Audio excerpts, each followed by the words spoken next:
In the heart of ancient Arabia, long before the rise of Mecca or Medina, before the empires of Persia or Rome, there existed a mighty nation.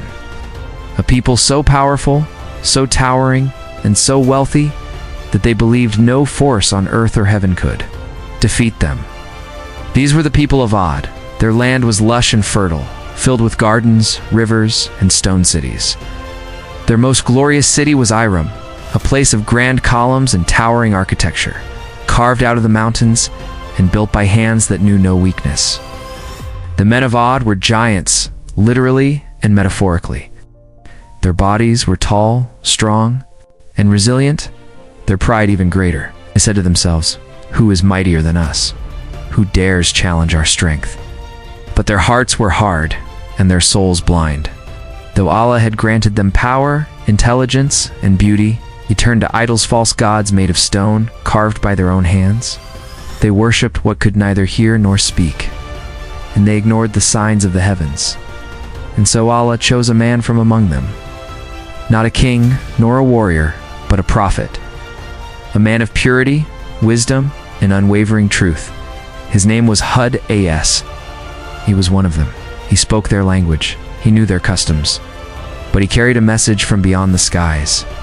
Hud stood before his people and declared, "O my people, worship Allah alone. You have no God but Him. Will you not fear?" The reaction was mockery. The people of Ad laughed. "Hud, you were once like us. What happened to you? Are you possessed? Are you mad? Do you want to take our wealth or our power? What proof do you bring?" Hud replied calmly, "I seek no reward from you. My reward is with Allah. I do not wish for your gold or your status. I only wish to guide you before it's too late." But the more he preached, the more they mocked. They called him a liar, a poet, a madman. And yet he did not stop. Day and night, in the streets and in the markets, at the doors of homes and the halls of kings, Hud As called his people back to the truth. He reminded them of the blessings they had, the signs in the sky, the miracles of life. Still, they turned away. Then the warnings began. Rain stopped falling. The skies remained clear for months. The rivers dried.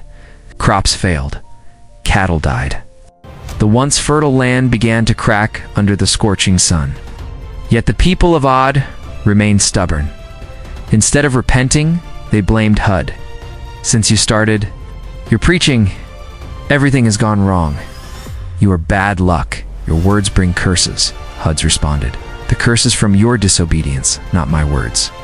Turn back to your Lord before He sends His wrath." But they mocked again. "If what you say is true, then bring this wrath. We want to see this punishment." And then, one day, a black cloud appeared on the horizon. The people of Ad rejoiced, danced and celebrated. "Rain is coming.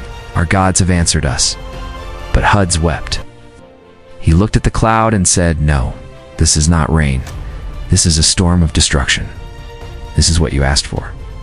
The wind began to blow, softly at first, then stronger and stronger, till it howled like a beast. Tents flew, trees uprooted, stones rolled like feathers. The sand turned into a deadly weapon. The Quran describes it. And as for Ad, they were destroyed by a screaming violent wind, which Allah imposed upon them for 7 nights and 8 days continuously, so that you would see the people therein fallen as if they were hollow trunks of palm trees. The storm raged without mercy.